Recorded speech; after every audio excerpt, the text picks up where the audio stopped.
Well, I'm joined today. This is James with Coffee with Jim and James, and I have the pleasure to sit with Mr. Bruce McKay from BHE, and we connected through the Carolinas Natural Gas Coalition, and we've been kind of chatting back and forth about it. Very important, and we're going to get to that.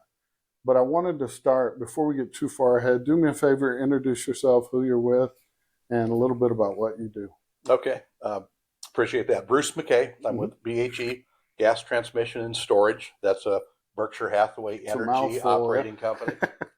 I didn't know what to call you. I just knew to call you, right? Exactly. So it's a lot of letters, but we're the easternmost piece of the pipeline company that Berkshire Hathaway Energy operates. We're in about 10 states up and down the mid-Atlantic. And I'm Senior Director of External Affairs, which means kind of government affairs, media, communications, and philanthropy, some of those functions. So you got voluntold to do this. That's what you're saying. You did it yourself. Yeah.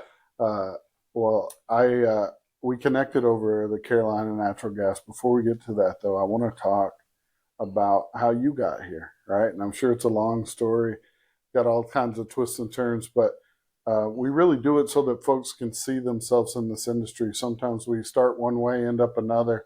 And I always love to hear those origin stories. Do you mind sharing yours? I'll give you all my steps and do it concisely and not take 10 minutes. I grew up on a farm in North Dakota. First job out of college was working for my home state senator. And I was assigned 4, 5, 6 issues to become an expert on. Banking, energy, a few others to be the eyes and ears. Energy was one of them. And I took to it. Being a policy person, it's something I could get my arms around, right? Energy is fundamental to our economy, our survival, our quality of life. Yeah.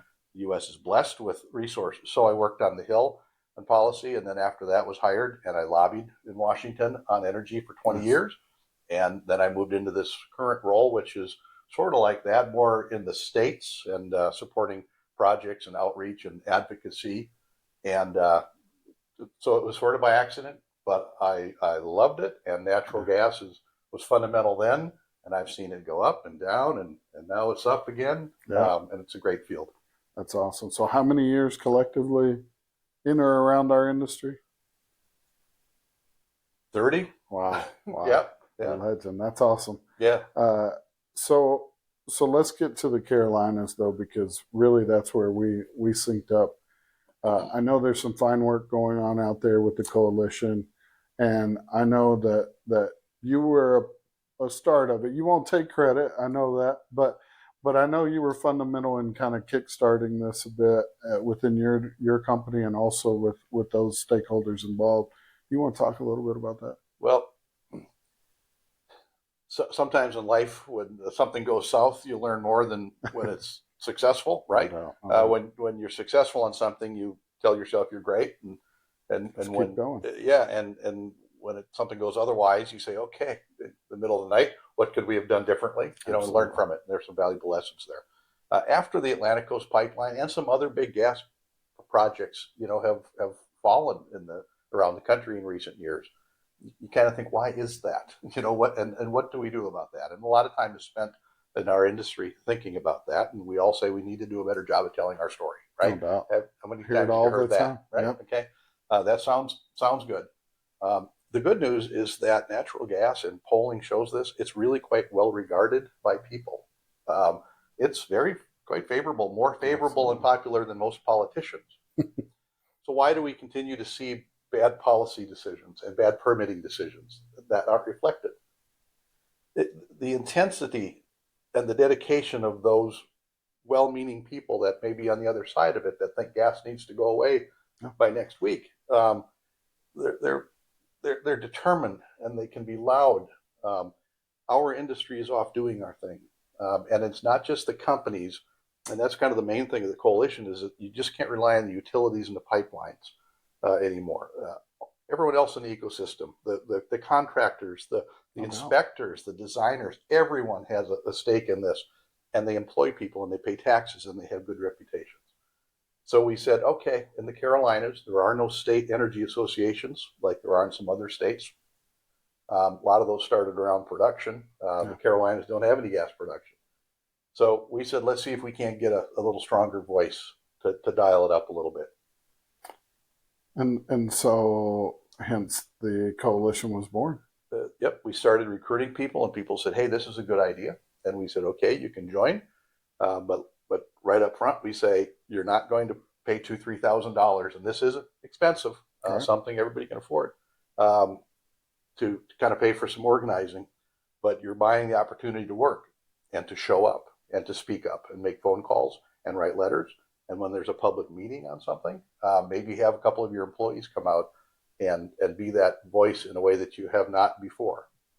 And we find that, we've got about 100 members, a lot of the contractors and a lot of the business development people come to the event. I get that. That's what I would do if I was them. No doubt. But it also quickly realized, well, if you want more business development, support our projects, our growth projects, whether they're new or they're replacing lines that need to be replaced. There will be more work if we can all, put an oar in the water and get some of these things done. We've been in existence about 2 years. We are, I believe, making a difference. South Carolina, back this past January, we held a natural gas summit, first time ever. The governor came and spoke, talked about the importance of natural gas in the state. Everybody's moving to South Carolina. Love it. Yeah, if you're not moving to Charleston, you know someone that is, and you'd like to yourself, maybe, So all that's coming in, more roads, more schools, more energy, electricity. And if it's more electricity, you need more gas, because that's where a lot of that power is going to come from. No doubt. I like what you said about, or right before we got into it, you said, how many times have you heard we got to be louder, we got to out there and tell our story. That we've heard that a lot on this podcast, on the show. As we're out, we'll be talking to someone and be like, "That's great, you should come on and talk." And they go, "Well, that's not me." It is us, right? It's every one of us, and it's from every angle, every vantage point, every eye that you've got, right? So I love that. That's why we've gotten involved as well. It's very much what we stand for, and we want to help people spread that message.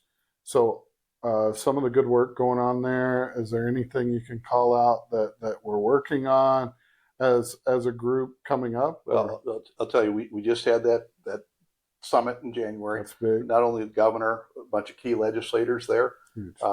In South Carolina, they're advancing legislation, comprehensive energy legislation, that, among other things, will help facilitate a big new combined cycle that Dominion Energy and Santee Cooper plan to build to replace coal and to meet growth.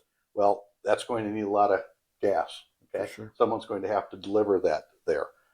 And also just LDC growth. There are certain areas of South Carolina, the utilities are saying, they can't keep up with current. Exactly. So that legislation recognizes natural gas, I think, in a way that perhaps it wouldn't have had our group not been engaged and educating people.